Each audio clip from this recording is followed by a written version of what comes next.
Estamos con Danilo, mi abuelo, es combatiente de las Malvinas. Bueno, primera pregunta, ¿cómo te enteraste que ibas a formar parte de la guerra de las Malvinas?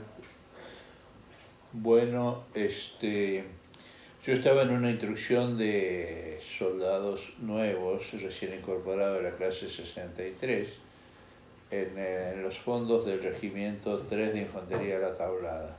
Ahí me llaman al puesto de comando del jefe, donde me ordena que me presente al Estado Mayor y no me dijo para qué.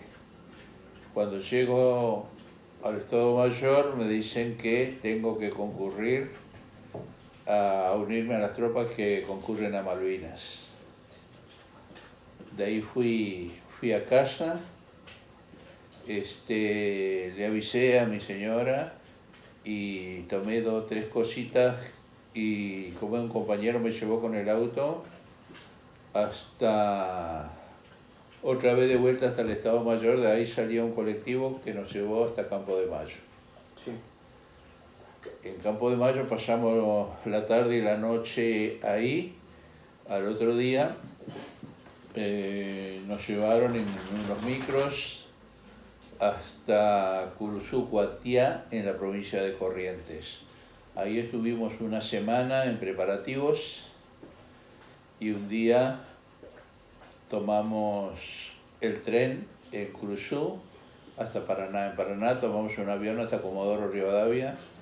Ahí nos instalamos en el Liceo Militar General Roca.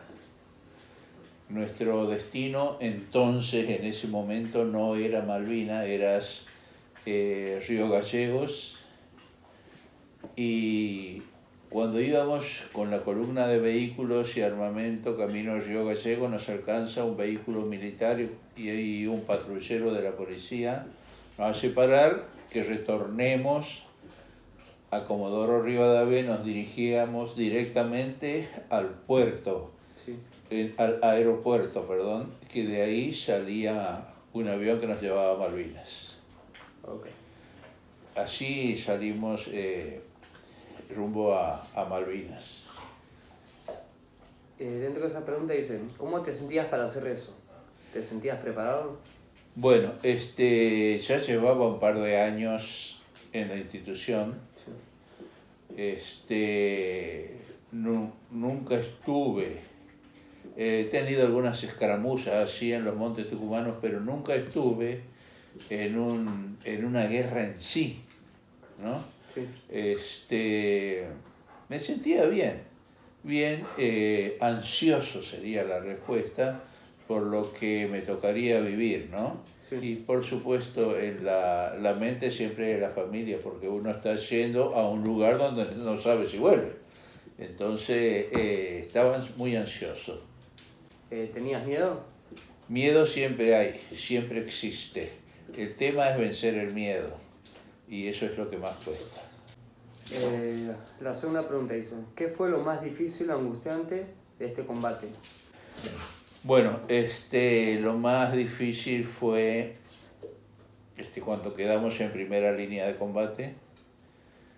Después del combate de Ganso Verde y la toma de Darwin por parte de las tropas inglesas, nosotros formamos el cordón defensivo en el Monte Harriet con el 4 de Infantería, el BIN 5 y más al costado el Regimiento 7 de Infantería de La Plata, Sí. ¿no?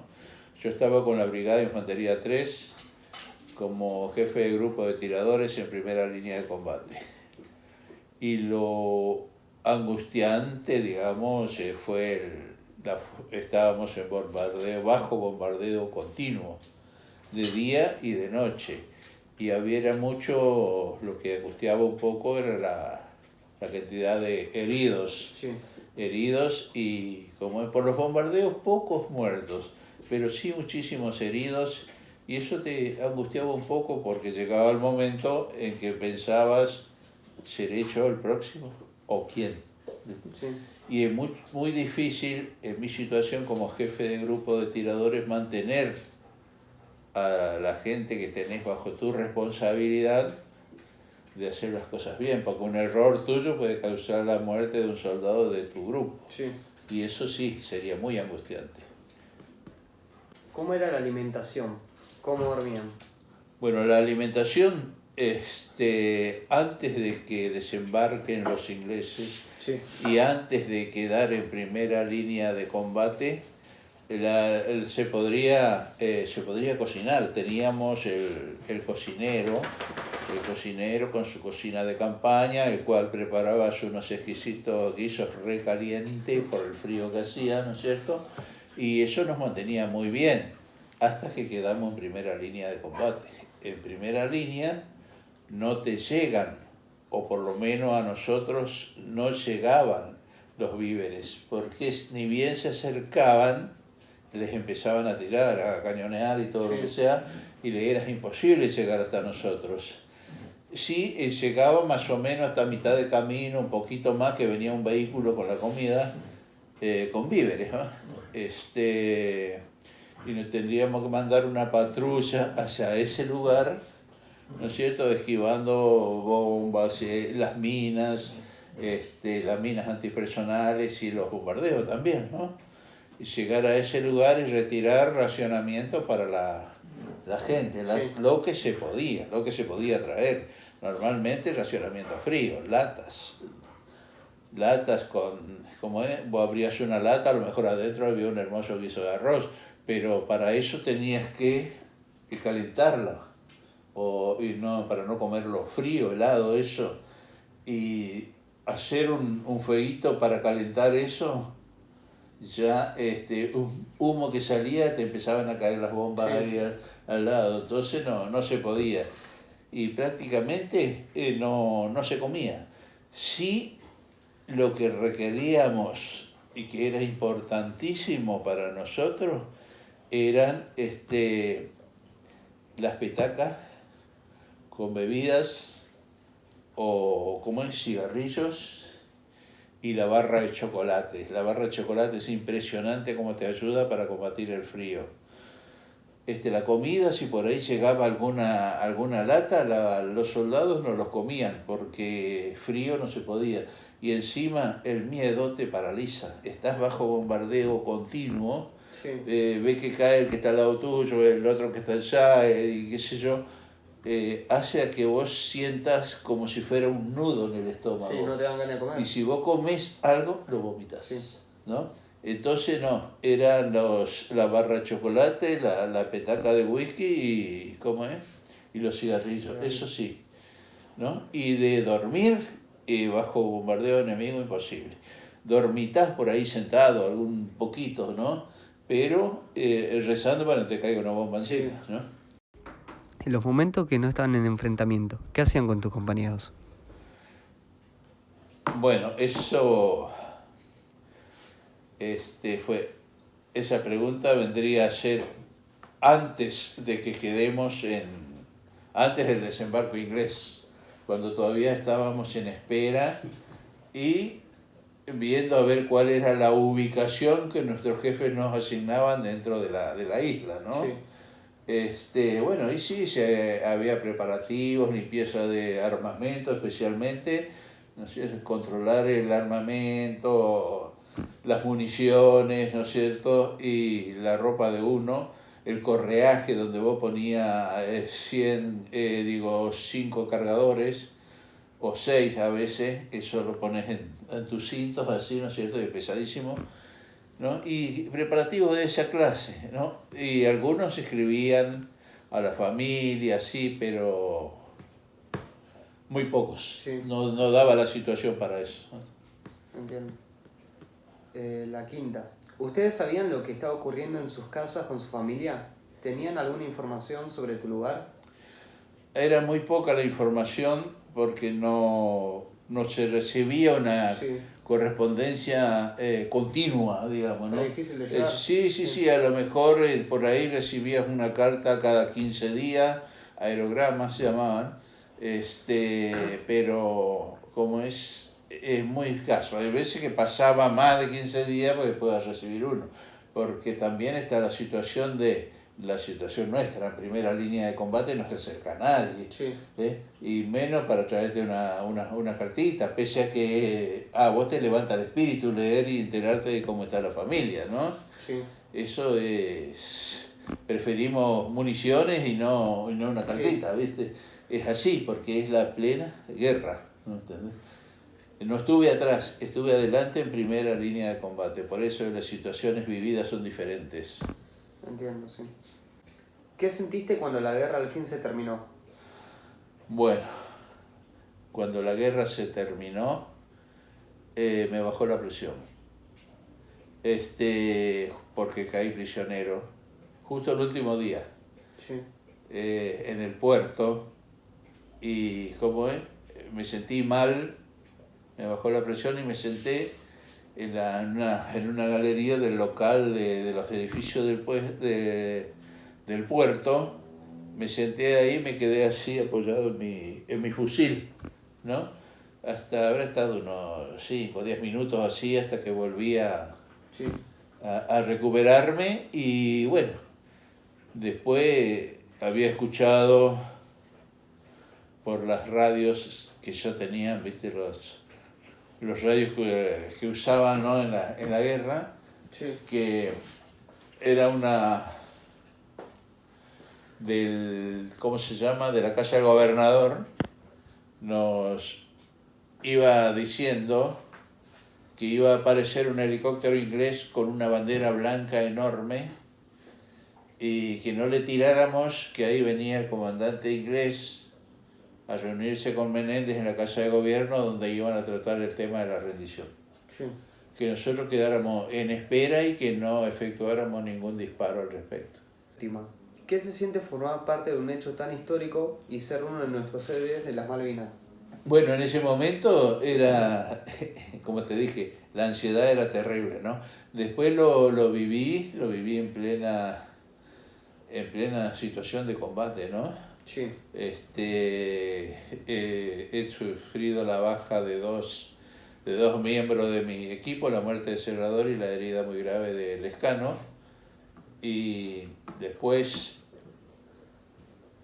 claro, se siente, no sé cómo explicarte, ¿no? Se siente, vos sabés que tenés que prepararte psicológicamente, o matás o morís. sí, Ese es el tema.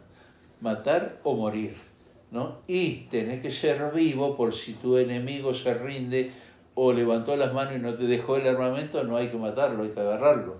¿Entendés? Hay que saber dominar esas distintas situaciones en pleno combate. Y eso es muy difícil. Me ha costado muchísimo, pero lo he logrado gracias a Dios y sí. puedo contarlo. Contanos un poco sobre el libro titulado Malvinas, la autora Jiménez Corbalán. ¿Pensaste que ibas a formar parte de un libro? ¿Cómo se sintió que cuenten un poco de tu historia en aquel libro? ¿Y estás de acuerdo con todo lo que este relata?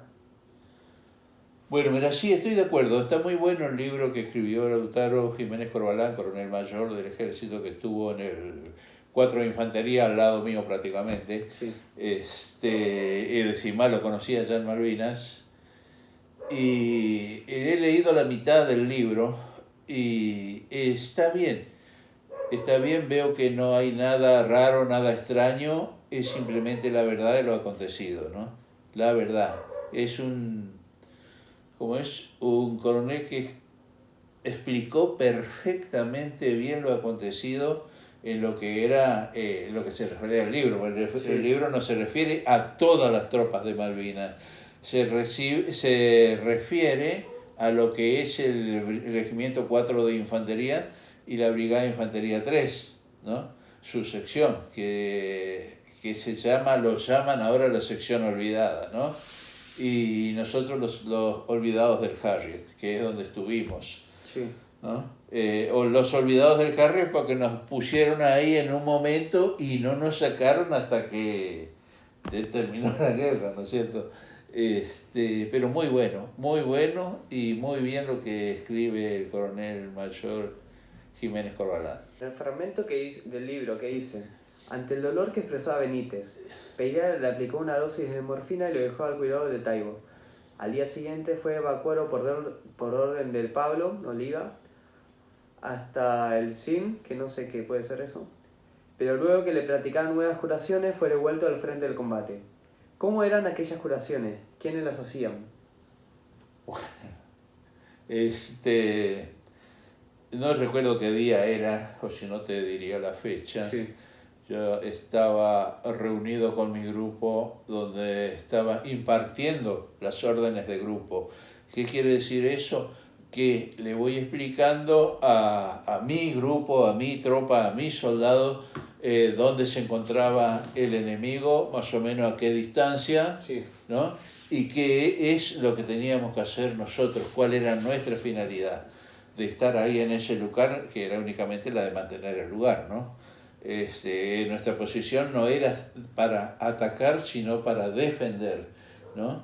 Y como es, en ese momento escuchamos 2 explosiones o 3 de boca de cañón de parte de los ingleses, que ellos ya estaban en los Challenger, y como es, ordené que cada cual se ubique en la posición que tenían, ¿no? Para evitar las bombas y las esquirlas. Sí. Yo salgo en dirección hacia mi posición, ¿no? Y no alcanzo a llegar donde explota una bomba y las esquirlas me agarran la cintura, afectándome el ciático, ¿no? El nervio ciático. La onda expansiva me levanta en el aire, caigo, me golpeo la rodilla, quedo rengo, todas esas cositas. Situación por la cual hoy en día tengo una prótesis en la rodilla. Y como es, no me podía, es decir, no quería levantarme porque quedé tendido boca abajo y me parecía que no tenía la pierna. Me parecía que la pierna derecha me faltaba y no quería mirar. Y después no lo sentía. Cuando cerré las manos, no sé si cerré las manos y me golpeaba a ver si la sentía, ¿no? Hasta que llega conmigo el soldado Taibo, integrante de mi grupo, y le pregunto, ¿tengo las 2 piernas? Me dice, sí, está bien. Bueno, listo. Entonces pegué otro par de piñas más, pero más contento al saber que tenía las 2 piernas, ¿no? Y con la ayuda de él, pues levanté, y salimos corriendo en zigzag hacia donde me llevó él, hacia un lugar donde había muchas piedras, porque las piedras grandes, vos te tirabas ahí y estabas a salvo de que te den las esquirlas. Podría recibir una bomba, pero porque viene de arriba, pero las esquirlas, las que salen de abajo hacia los costados, esas no, porque las piedras te tapaban, ¿no? Fue un momento desesperante, sí, fue angustioso eso, y me quedé ahí. Ya pronto fue la noche. Taibo se quedó conmigo toda la noche. Sí. Los enfermeros me aplicaron, 2 enfermeros me aplicaron morfina y me aplicaron morfina y me dieron un cigarrillo, eso recuerdo perfecto. Y nada más. Al otro día, con el Pablo, el teniente Oliva, me llevaron al hospital Malvinas y ahí me atendió el mayor Ceballos y otro mayor más que no recuerdo el apellido ahora. Me revisaron y vieron que no era una herida de gravedad. Sí. Era no leve, pero sí no era de gravedad. Y no era nada que ver con las heridas de balas o de otra cosa de los que estaban ahí en curaciones, ¿no? Internados. Entonces tuve como 2 horas ahí en el hospital y después me dieron el alta. Me dijeron que como podía caminar bien, un poquito renco, pero bien, pude volver a hacerme cargo de mi grupo en la primera línea de combate. Sí. Por último, ¿cómo te sentías psicológicamente antes, durante y después de este hecho? ¿Qué consecuencias mentales y físicas te causó la guerra? Bueno, antes de la guerra estaba bien, me sentía bien, preocupado simplemente por la vida misma, ¿no? Ya tenía 3 chicos ¿no es cierto?, el dinero, porque los sueldos en el ejército siempre fueron Bajos. bajos, ¿no? Que alcanzara eso, no tenía otra preocupación, ¿no? La salud de mis hijos y todas esas cositas. Entonces, bien, eso fue antes. Y después vendría a ser la posguerra, durante la posguerra, ahí fue más difícil. Mi señora decía que yo no era el mismo que volví, ¿no? Ella decía que yo era otra persona, que no era el que se fue, ¿no? Y todo me costó 3 años de atención psiquiátrica y psicológica, mucha medicación. He tenido lo que los psicólogos, los psiquiatras llaman cambio de escenario. O estás en un lugar, por ejemplo, y te sentís mal y por ahí parece que te parece la imagen del terreno donde estuviste, sí, ¿no?, de las cosas que hiciste, y por ahí puede llegar a ser macana también, ¿no? Pero con la medicación que yo tenía psiquiátrica, que era muy fuerte, me contuve en varias oportunidades que me ocurrió eso, ¿no? Esos cambios de escenario. 3 años me banqué, 3 años muy difícil. Después, lo que me salvó, lo que me hizo salir de eso fue que me uní a los curas de Don Orione, con los estudiantes, al sacerdote, le llamaban hermanos, sí. Con ello logré un poquito ir mejorando hasta que me enseñaron un montón de cosas de religión, ¿no? Y me hice catequista, y bueno, ahí no digo que mejoré el 100%, pero un 90% sí, ¿no? Estuve 2 años de catequista, después me mudé a Quilmes y bueno, si bien seguí con el psiquiatra, pero ya era distinto, diferente, ¿no? Pero no fue nada fácil. Tenía mucho miedo de los aviones, pues los aviones de pasajeros, las turbinas tienen el mismo ruido, el mismo sonido que los aviones de combate, que los Sea Harrier, ¿no? Sí. Y escuchaba un avión y me volvía loco, pero me contuve y gracias a Dios hoy no me preocupa tanto. ¿Y quisieras agregar algo más para contarle a tus oyentes? Bueno, haciendo un poquito de historia,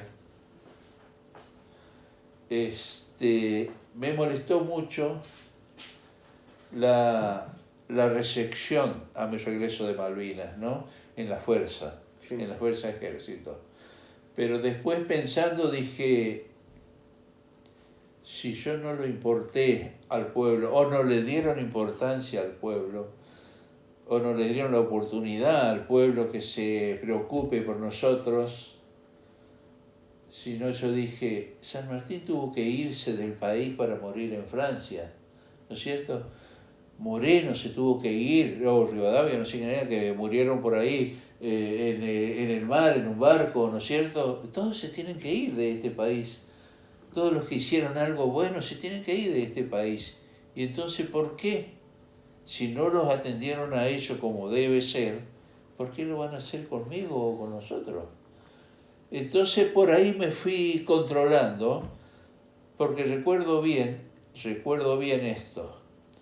Yo estando prisionero, 15 días en San Carlos y 15 días en un barco, a nosotros, porque éramos los últimos 600 prisioneros, nos trajo un barco inglés hasta Puerto Madryn, sí, donde arribamos a las 6 de la mañana.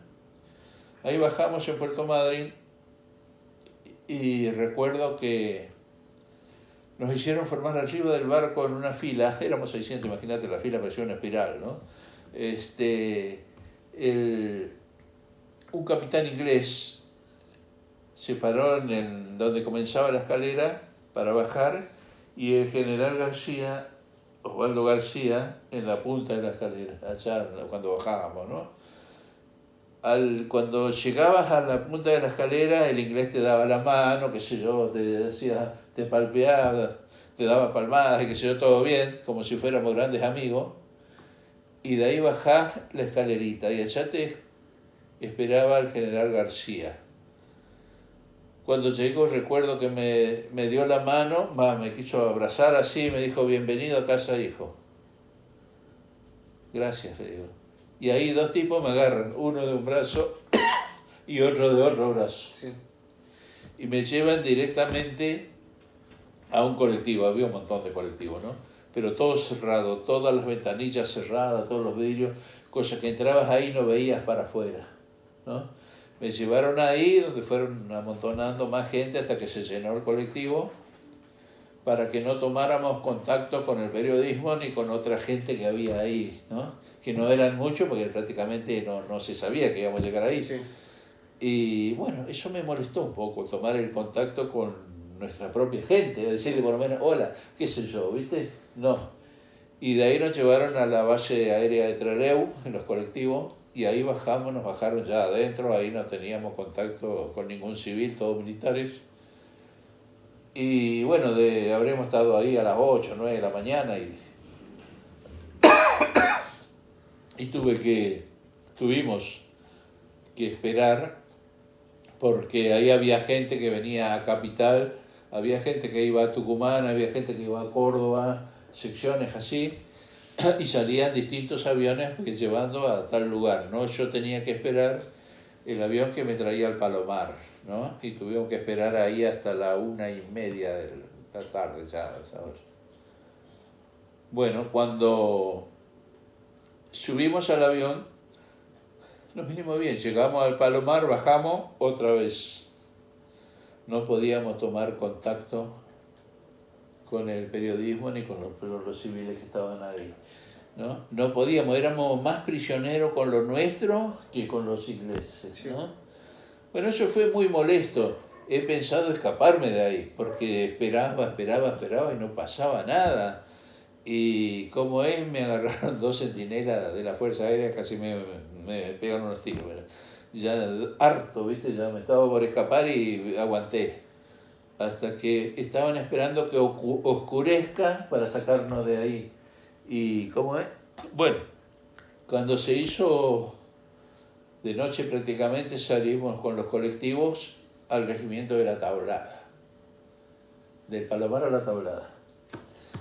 Éramos 2 o 3 colectivos que vinieron y cuando llegamos ahí nos dijeron que bajemos del colectivo, que formáramos ahí como pudiéramos, ¿no? De noche, Sí. y que nos dirigiéramos a un lugar, al casino de suboficiales, es como un salón enorme, ¿no? Grande. Y ¿cómo es? Ahí había sillas, todo preparado, así que se fue, nos sentamos ahí. Y después entra un general, el general Trimarco, recuerdo. Se sentó ahí en la punta y nos empezó a hablar. Sí. Qué sé yo, nos dijo que nos dio la bienvenida, ¿no? Y todo lo demás. No le dimos bola, prácticamente. Después dijo, a partir de ahora, todos tienen 15 días de licencia. Y dijimos, empezaron a los gritos, todos los vagos, no salimos. Algunos salieron por la puerta, otros por la ventana, nos fuimos a los colectivos. ¿Ya? Y yo iba preguntando, a todos los colectivos ahí le pregunto, ¿a dónde va? A tal parte, ¿no? ¿Y dónde va? Al Estado Mayor. Le digo, ¿va por la General Paz? ¿Pasá por el barrio Martelli? Sí, bueno. Yo me voy con vos, le digo, parás en el barrio de Martelli y yo me bajo ahí. Listo, así fue. Así fue, llegué, ahora sido como a las 7, no, tarde, no recuerdo el horario que llegué, golpeo la puerta y me atiende la abuela Bubi y estaba Estela atrás y después Jessy cuando me vio salió rajando, ¿sí? No me quería ni ver. No, yo le decía, venga, y se daba cuenta y salía corriendo, ¿no? Tenía 1 año y medio, habrá sido 2 años, no sé. Y bueno, y de ahí al otro día lo llamo por teléfono a mi jefe del Estado Mayor, me dice, quédate en tu casa, vení cuando quieras. Pues yo le dije, el general Trimarco nos dio 15 días de licencia, se reía. Y ¿cómo es?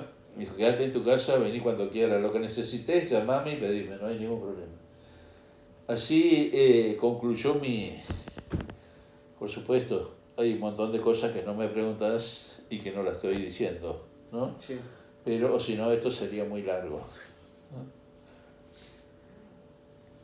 ¿Qué más? ¿Terminaron las preguntas? Sí, hasta ahí, pero bueno. Porque me gusta que la gente joven, la gente de hoy en día conozcan los temas, lo que hemos vivido, porque muchos son engañados con mentiras, con cosas raras, ¿no? Sí. Y esto es lo que te digo es la pura verdad, lo vivido con la gente que he estado, ¿no? Sí. Bueno.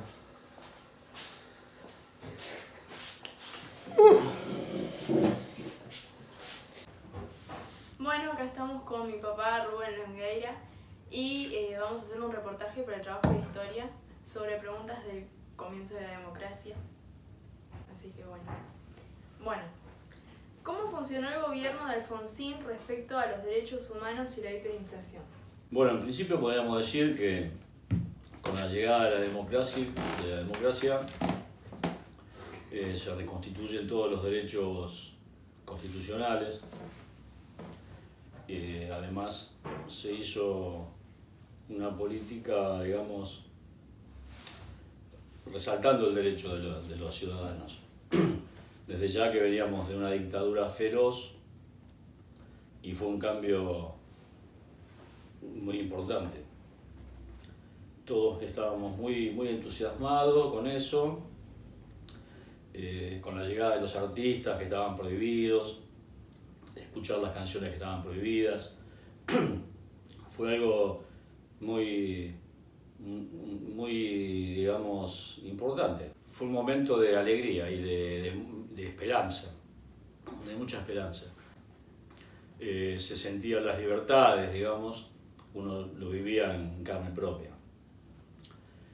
También debemos decir que en esa época, después de Alfonsín, impulsó el juicio a las juntas militares y bueno, fue algo también que trascendió todas las épocas porque es algo histórico que no ocurrió en ningún país del mundo, enjuiciar a los militares que en ese momento tenían todavía mucho poder y fue un riesgo importante para los que se encargaron de todo eso. También debemos decir que por supuesto no fue completo, no se pudo hacer todo en ese momento. Recuerdo que Alfonsín, por ejemplo, nunca recibió a las madres ni a las abuelas de la plaza. No sé realmente el motivo, pero nunca las recibió. O sea que intentó hacer esos juicios, que a su vez fue un gobierno, podríamos decir, un poco hackeado por el poder militar que todavía estaba muy vigente. Recuerdo los levantamientos militares que se le hicieron y bueno, uno de ellos, el famoso en las Pascuas, donde Alfonsín tuvo que ir a Campo de Mayo a pactar con Aldo Rico, si no me equivoco, que estaba en un levantamiento militar exigiendo muchos acuerdos para que no se enjuiciaran a muchas personas del ejército. Creo que de ahí se pactó la obediencia debida y la ley de punto final. La obediencia debida hablaba de que muchos militares cumplían órdenes y entonces no se los podía enjuiciar. Y la ley de punto final hablaba de que, bueno, era una ley de darle un punto final a esas investigaciones y a esos juicios. Por lo tanto, muchos quedaron sin enjuiciarse, sin ningún tipo de castigo, y quedaron enjuiciados y presos las juntas militares, los altos mandos. Bueno, eso también fue muy molesto para toda la sociedad, porque digamos que dentro de esa política de derechos humanos hubo cosas que no se pudieron concretar en esa etapa. Así que podríamos decir que nos quedamos con un poco, digamos, a medias tintas. Creo que hicieron lo que pudieron en ese momento. ¿Qué diferencia hubo entre el gobierno de Alfonsín y el gobierno de Menem? Bueno, el gobierno de Menem fue totalmente opuesto a lo que intentó hacer Alfonsín. Digamos que el gobierno de Menem en su momento se recibió con cierta esperanza, porque el gobierno de Alfonsín había terminado bastante mal, con hiperinflación, y el sistema económico estaba muy deteriorado.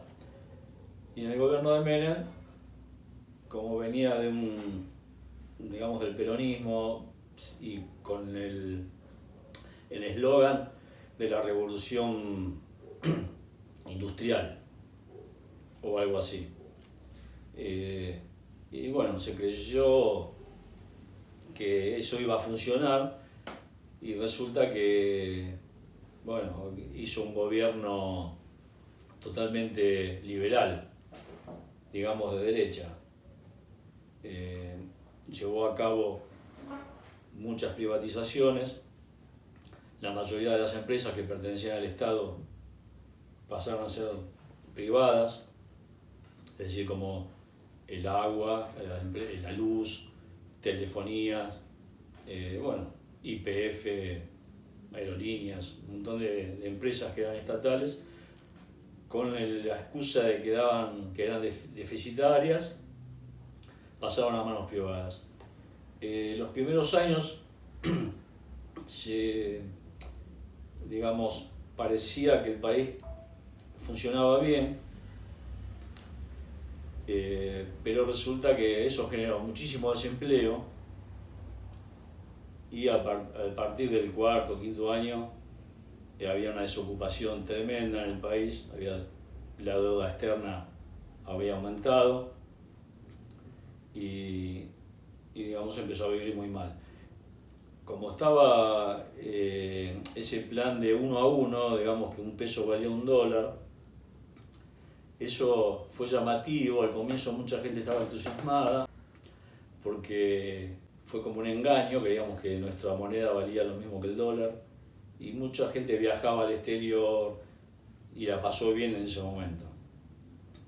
Pero bueno, con el transcurso del tiempo nos dimos cuenta que fue un desastre. Al final de su gobierno terminamos con una pobreza muy elevada, mucha desocupación, 25.000 empresas aproximadamente habían cerrado, y fue un final bastante triste, digamos. Fue un gobierno neoliberal, con el apoyo en ese momento del peronismo, y fue como un engaño para todos. Creo que fue lo opuesto a Alfonsín. El gobierno de Alfonsín fue un gobierno más bien que se buscaba la justicia social y un poco más, digamos, una repartición de la riqueza. Se trató de enfrentarse a los poderes económicos. En el gobierno de Alfonsín se buscaba luchar un poco contra el poder acumulado, el poder económico, contra los medios de comunicación, los dueños de los campos, los que manejan siempre el país. No pudo lograrlo y se tuvo que ir antes del gobierno, renunció antes, porque el país había terminado también bastante desestabilizado, con saqueos y esas cosas. También con el tiempo algunos comentaban que entre Menem y Mañeto, el dueño de Clarín, tenían medio pactado que Alfonsín se fuera antes de tiempo, y bueno, y Menem cuando vino gobernó justamente haciendo todo lo contrario, en favor de esos poderes económicos. tal vez, digamos, continuando una política económica que habían hecho en la época de la dictadura militar, con Martínez de Oz como ministro de Economía. En este caso, Menem puso a Cavallo ministro de Economía y continuaron aquel sistema económico. De hecho, Martínez de Oz, el ministro de la Junta Militar, felicitaba cómo Menem había manejado la economía con Cavallo porque era una continuidad o una continuación de lo que ellos habían comenzado y que no habían podido terminar. Digamos que Menem vino a terminar aquel trabajo que habían empezado en la época de los militares. Creo que fue bastante devastador para el país y de hecho el gobierno siguiente, que fue el de la Rúa, ya traía una carga bastante complicada con lo que había dejado el gobierno de Menem. Bueno, ¿qué expectativas tenías con el gobierno de Menem? Con el gobierno de Menem tuvimos unas expectativas favorables, digamos, al principio. Yo me acuerdo que en la campaña de Menem, él estaba con sus patillas, con el pelo largo, el estilo de un caudillo, digamos, que venía a gobernar en favor del pueblo, a enfrentarse con los poderes. Eso es lo que pensábamos en aquel momento. Yo era jovencito y tenía esa ilusión de que por fin llegaba un presidente que iba a estar en favor del pueblo y de los pobres y esas cosas. Y bueno, esa esperanza nos duró muy poco tiempo, cuando vimos que ponían los ministros de Economía que ponían de la derecha, que se aliaba con los poderes económicos más poderosos, con los medios de comunicación, con los dueños del campo. Vimos que al fin y al cabo resultó todo lo contrario. Duró muy poca esa esperanza, muy poco. Duró un par de años hasta que fuimos entendiendo que era un gobierno totalmente neoliberal. Bueno, teníamos una buena expectativa, pero duró muy poco. Bueno, con respecto al 2001, ¿cómo sentías que estaba tu entorno, tus amigos, tu familia? Bueno, el 2001 fue tremendo, más que nada, bueno, a los finales del 2001. Había una desocupación muy alta en el país, que ya venía del gobierno de Menem creciendo. La situación económica estaba muy mal. De hecho, ellos en el 2001 se quiso continuar, el gobierno de la Rúa, digamos, quisieron continuar con el 1 a 1, esa paridad cambiaria que se había creado en la época de Menem. Eso se hizo insostenible y pidieron salvatajes al Fondo Monetario, o sea que ingresó más dinero al país, más préstamos y nada funcionó. El país se empezó a despedazar. De hecho, era tanta la desocupación, no solo que la gente estaba desocupada, sino que a su vez estaba desamparada, porque no había ni siquiera planes sociales que pudieran contener o ayudar de alguna manera a las personas que estaban desesperadas. Los jubilados no ganaban nada, los que estaban desempleados estaban desesperados, y fue un momento muy, muy difícil. De hecho, que fue tan mal la situación del país que antes de que estalle todo, durante esos días donde todo estaba estallando, deciden desde el Ministerio de Economía tomar los depósitos bancarios que la gente tenía en los bancos. O sea, los ahorros de la gente, personas que habían vendido una casa o que habían trabajado toda una vida tenían sus ahorros en los bancos. El gobierno toma esos ahorros y la gente de un día para el otro no podía disponer de ellos. Una cosa tremenda. Eso ocasionó personas con infartos, con ACV, digamos, fue un momento muy crítico. Ataques de pánico, creo que en ese momento fue cuando más se escuchaba el tema de los ataques de pánico. Esto también terminó en un desastre, terminó con saqueos y lo más triste de todo, que terminó este gobierno con unos 38 muertos en las plazas por la rebelión de la gente y con la renuncia de la Rúa, ¿no? Un gobierno desastroso que fracasó totalmente y que era una continuidad de aquel gobierno de Menem, incluso hasta con Cavallo, con el mismo ministro de Economía que pusieron en algún momento lo volvieron a poner a Cavallo como para salvar eso y estalló del todo. Fue un desastre, realmente. ¿Y qué es lo que más sufriste a nivel psicológico? Bueno, a nivel psicológico podríamos decir que todos estábamos sufriendo mucho porque era una incertidumbre el no saber qué hacer el día de mañana. Por eso había mucha gente que sufría ataques de pánico. Yo en lo personal diría que también estuve muy ansioso, muy nervioso y me sentía un poco desesperado ante la inseguridad, ante no tener un trabajo fijo, un ingreso fijo, que uno pudiera tener la seguridad que al otro día ibas a tener para sobrevivir. Fue muy desesperante. Sé que mucha gente estaba con ataques de pánico y con muchos problemas de salud. Yo en lo personal puedo decir eso. Estuve bastante nervioso y ansioso por la incertidumbre, un momento de mucha incertidumbre. ¿Pensás que todavía hay gente que no conoce la historia o que no tomó conciencia? Totalmente, sí. Hay muchísima gente que no conoce la historia. Supongo los jóvenes, ¿no? Principalmente. Pero también conozco gente grande que parece que no lo hubiese vivido nunca, que no la recuerda, no sé. Hay muchísima gente que no conoce la historia. Está bien, son 23 años casi y uno no los está recordando todos los días, pero pienso que debería contarse estas historias en los colegios, en todos lados, porque hay muchísima gente que no sabe lo que pasó en este país y no sabe por qué pasó. Entonces se vuelven a repetir muchas cosas que no deberían. Es decir, se vuelve de pronto, viene un gobierno y vuelve a pedir y a endeudarse con el Fondo Monetario Internacional, cuando ya sabemos que esa historia termina siempre mal. O a quitar derechos, o a hacer reformas laborales, como que en aquel momento pasó en la época de la Rúa, que le quitaron muchos derechos a los trabajadores, habían hecho una reforma que incluso habían coimeado a los senadores y diputados para sacar esa reforma, y eso fue trágico.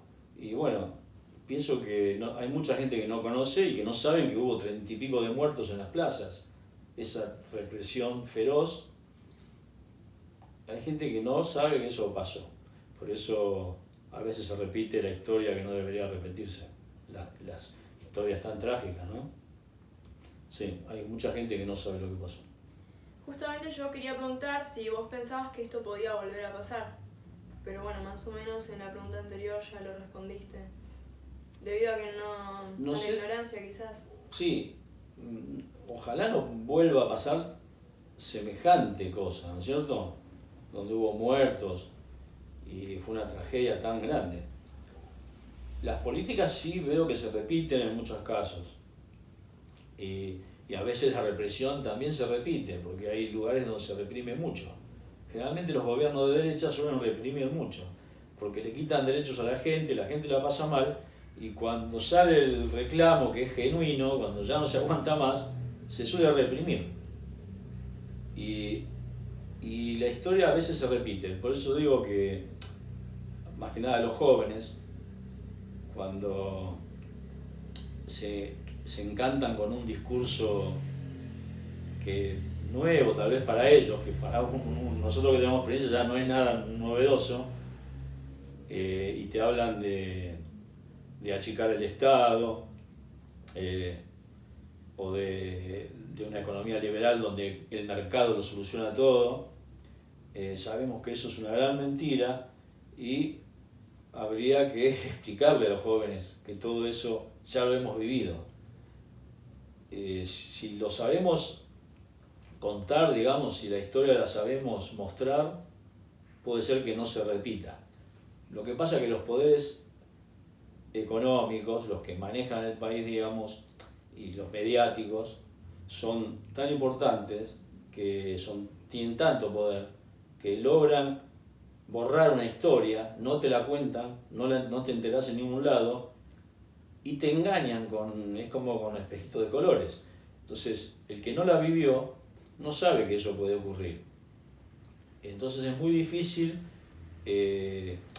culturalmente, digamos, mostrarle a la gente lo que pasó para evitar que eso pueda volver a ocurrir. Pero lamentablemente las generaciones van cambiando y el poder de contar la historia siempre lo tienen los mismos, los dueños de los medios de comunicación, los que manejan el poder económico. Entonces es muy difícil que la gente se entere realmente de lo que pasó. ¿Tenías miedo en esa época? Miedos, sí, teníamos algunos miedos, es decir, no teníamos los miedos que teníamos en la época de la dictadura, por supuesto. Eso es incomparable, pero teníamos los miedos de la inestabilidad. También recuerdo cuando se vivieron los saqueos, hubo mucha gente que tenía miedo porque se hablaba de que había saqueos masivos por todos lados. Recuerdo una noche estar toda la noche en vela porque se decía que venían saqueando los barrios y venían saqueando las casas y bueno, fue una movida un poco extraña, pero hubo miedos y hubo miedos también a la represión, aunque estábamos en un gobierno democrático, lamentablemente hubo muertos, 30 y pico de muertos, por una represión feroz. O sea que sí, hemos tenido mucho miedo. Después el miedo de la inestabilidad económica, de no saber si íbamos a tener un trabajo, si íbamos a poder llevar a cabo las cosas básicas, ¿no? Una familia, mantenernos. Sí, hubo muchos miedos. Recuerdo que fue muy difícil. Mirá, si habíamos estado tan mal, que de la mano de gobiernos conservadores, la sociedad llegó a vivir un principio básico de lo más, digamos, tal vez primario de la comunidad organizada, que sería, si uno se pone a pensar, desde un gobierno de derecha nos llevaron al extremo de lo que sería el comunismo, que es el trueque. La sociedad argentina llegó a vivir el trueque. El trueque era que gente que no tenían trabajo, nada, se juntaban y se cambiaban cosas. Alguien que necesitaba comer y cambiaba una ropa, digamos, por unas empanadas. Y el que no podía comprarse una ropa y a lo mejor podía haber hecho una tarta que le cambiaba por una ropa. Y así hasta incluso profesionales, servicios profesionales, me acuerdo, odontólogos, médicos que te recibían el bono que se había hecho como un bono en el trueque, y te atendían por ese bono, digamos, y ellos después con ese bono iban y compraban la comida donde estaba en el trueque. Digamos, se llegó a una cosa tremendamente básica de no tener cómo subsistir. Porque también se habían perdido la moneda, no teníamos moneda. Me acuerdo que había varios bonos, se imprimían bonos que uno llamaba Lecop, Patacones. Bueno, había varios distintos bonos, cada provincia tenía un papel distinto para comercializar, porque no había moneda, no había pesos. Esa fue una cosa tremenda. Y realmente, sí, bueno, esos eran los miedos, ¿no? Hemos pasado tantas cosas que, sí, digamos, hemos tenido miedos diversos. ¿Cambió el discurso de rebeldía en la juventud? ¿A qué se debe? Bueno, lo que pasa, el discurso sí cambió porque antes el rebelde, claro, en mis épocas de que se vivían dictaduras y esas cosas, la rebeldía era enfrentarse al poder, digamos, al poder económico, al poder que gobernaba, y eso estaba representado más bien por los partidos de izquierda. El joven es el rebelde, había un dicho que decía, pobre del joven que no es de izquierda, y pobre de aquel cuando sea grande lo siga haciendo, algo así, como que cuando sos joven tenés esa rebeldía, era natural, y estaba representada por la izquierda, ir contra el sistema, digamos, contra lo que estaba establecido. Entonces, el rebelde era de izquierda. Con el tiempo y con la democracia van apareciendo distintos tipos de ofertas electorales, digamos, y el desencanto con los resultados de los gobiernos democráticos, que han sido bastante malos en algunos casos, hubo algunos buenos, hace que aparezcan personas, digamos, con el discurso incluso del liberalismo, lo que ya habíamos vivido en otra época, y parece que el estar en contra de lo establecido sería hoy ir en contra de lo popular, de los gobiernos populares. Y entonces la rebeldía parece que aparece en aquel que dice que hay que ir contra todo lo que está establecido de manera popular, digamos, de manera democrática. Y entonces aparecen propuestas mesiánicas, digamos, y con el afán de diferenciarse de lo normal, digamos, hay una rebeldía, pero que parece ser una rebeldía en algunos casos de gente acomodada, diría, y en otros casos de los jóvenes que están a la deriva y que no conocen tampoco la historia de este país. Entonces parece que la rebeldía hoy fuese de derecha, el estar contra todo lo que está más o menos normal. Y la izquierda hoy está encauzada en partidos políticos. El centro izquierda está en partidos políticos. Entonces la derecha, que antes no accedía de manera electoral al poder, ahora tiene la posibilidad de tal vez de llegar, o con un discurso dominante en los medios de comunicación, hace que los jóvenes se ilusionen con alguna propuesta que suele ser bastante alejada de lo posible, digamos, de la realidad. Creo que sí, cambió en ese sentido el discurso. No cambió el discurso de los jóvenes, sino que cambia el discurso que uno ve, que uno se entera porque los medios de comunicación es lo que te muestran. Pero hay mucha militancia de jóvenes que realmente saben lo que quieren y tienen el discurso, digamos, de la rebeldía bien entendida. O sea, no creo que haya cambiado en su totalidad, sino lo que cambió es que hoy es más visible el discurso de la derecha, el que se revela del lado de la derecha, porque manejan los medios de comunicación y tienen mucho más poder. Y eso es lo que vemos todos los días porque te dan un mensaje.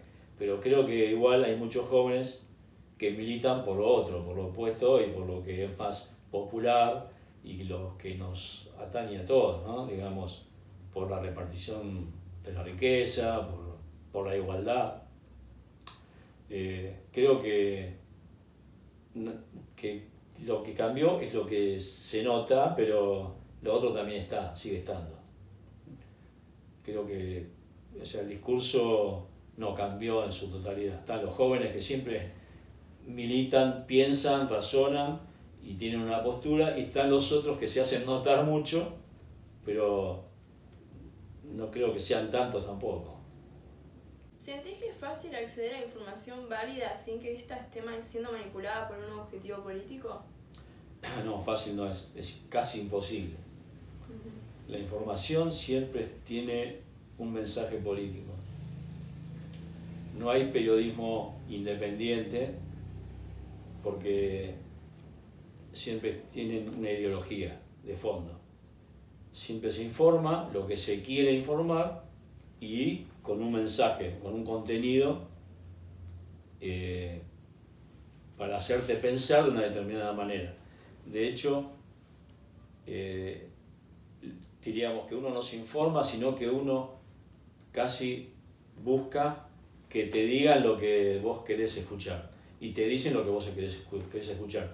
De hecho, según lo que querés escuchar, buscas el medio de cómo informarte. Creo que no hay una información veraz. Creo que pueden ser realidades, pero vistos de distintos puntos de vista. Y en muchos casos hay mucha información falsa. Directamente ya se inventa y se dice cualquier cosa que no son ciertas. Pero digamos que de la información que pueda ser cierta, está manipulada políticamente siempre. Siempre hay una intención de fondo. Si la diga de un lado, la digan de otro, siempre hay un punto de vista en la información. Que no está mal, porque hay un punto de vista político. Lo que está mal es que te lo informen de una manera haciéndote creer que esa información es independiente y sin ninguna intención política. Y eso es una mentira. Eso es una mentira. Siempre hay un punto de vista político en el que da una información. Por más que se quiera abstraer, hay gente que trata de ser objetivo, pero siempre hay un punto de vista. El que te da la información tiene un pensamiento, tiene una ideología, por más que quiera abstraerse de eso y darte la información, cuando la información es política, ¿no? Hay informaciones que, bueno, pueden ser que no tengan ninguna intención política, pero cuando la información es política, desde ya que sí, siempre hay una intención, es imposible.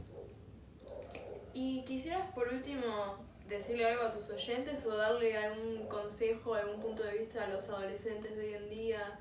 O como decías que no se puede acceder a la información que no esté manipulada, ¿cómo podrían ellos informarse o no sé, tener algún método? Y es muy difícil, me parece que es muy difícil, pero sí, el único consejo que uno puede darles es que realmente se informen analizando la historia del país. Analizando la historia, que se enteren de lo que pasó, con qué gobiernos se vivió de una determinada manera, con qué gobiernos se vivió de otra manera, con qué planes económicos.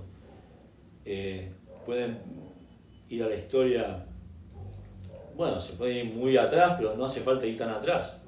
Podemos hablar de la dictadura o de la democracia a estos días, que son 40 años, y ahí tenemos todos tipos de gobierno, digamos. El primer gobierno que fue el de Alfonsín, un gobierno que intentó ser lo más popular posible. Después tenemos el gobierno de Menem, que terminó siendo un gobierno neoliberal. Bueno, después tenemos el de la Rúa, ese fracaso. Tenemos los gobiernos de los Kirchner, el de Macri. O sea, hubo una alternancia entre los gobiernos de neoliberales y gobiernos populares. Con solo mirar las consecuencias, en qué gobierno se endeudó el país, digamos, en la época de los militares, un gobierno de derecha se endeudó el país con el Fondo Monetario, creció la deuda externa. Bueno, después vino Alfonsín, gobernó como pudo con esa carga, después vino Menem, creció más la deuda externa con un gobierno neoliberal. Y se le quita derechos a los trabajadores. Termina después de la Rúa, que vuelve a crecer la deuda externa, terminó explotado, después vino Dualde, bueno, esa crisis, después vinieron los gobiernos populares de Néstor y de Cristina. En el primer gobierno de Néstor se paga la deuda del Fondo Monetario, se desendeuda el país totalmente, crece la industria, digamos, se prioriza la industria interna, no entran tantos productos importados, crece el trabajo, se achica la desocupación y el poder adquisitivo de la gente mejora, y entonces hubo una época bastante de bienestar, digamos. Y después vino el gobierno de Cristina, que se continuó con eso, después vino el gobierno de Macri, otro gobierno neoliberal, donde se cerraron otra vez 25.000 empresas, abren las importaciones, entra todo de afuera importado, se vuelven a cerrar las industrias, vuelve a aumentar la desocupación, se duplicó, se vuelve a endeudar el país, otra vez con el Fondo Monetario Internacional, tener deuda. Eso hacen los gobiernos neoliberales generalmente, y terminó también de vuelta muy mal. Bueno, Y después podríamos decir que, bueno, estamos ahora en este gobierno, digamos, tibio, que es un poco una cosa, un poco otra, pero yo pienso que lo mejor que pueden hacer los jóvenes es leer, investigar y tratar de buscar una información que no esté tan... Basada en hechos reales. Sí, basada en hechos reales, sí. Las consecuencias de lo que pasó. Con solo mirar, digamos, estadísticamente, algunos gráficos de la economía y algunos gráficos de la ocupación del país, del bienestar de la gente, cómo se vivió, ahí se puede tener un panorama. Después hay que despojarse de prejuicios, porque hay mucha gente que tiene un prejuicio, digamos, hay mucho racismo, hay clasismo, la gente se quiere diferenciar a veces y terminan votando en contra de sus propios bienestares, ¿no? A veces uno cree que pertenece a una clase social o pretende pertenecer a una clase social que nunca va a llegar y vota en contra de su propio beneficio. Y de su propia realidad. De su propia realidad, claro. Es muy difícil, pero bueno, pienso yo que a los jóvenes, más que consejos no voy a dar, simplemente creo que hay que tratar de ver lo que pasó en la historia de este país. Para no repetirla. Para no repetirla en lo posible, sí. Uh-huh. Pero bueno, todo es cíclico también. Y bueno, así como un día, una época pasa una cosa, otra época pasa otra. Y bueno, todos aprendemos de la experiencia. Yo también me creí algunos cuentos, bastantes, digamos, y me he equivocado. Y bueno, después nos dimos cuenta con el tiempo que era todo al revés de lo que veíamos, de lo que creíamos en ese entonces. Bueno, qué sé yo. Ojalá que voten bien. Bueno, hasta acá llegamos. Bueno, Muchas gracias. Gracias. Chao.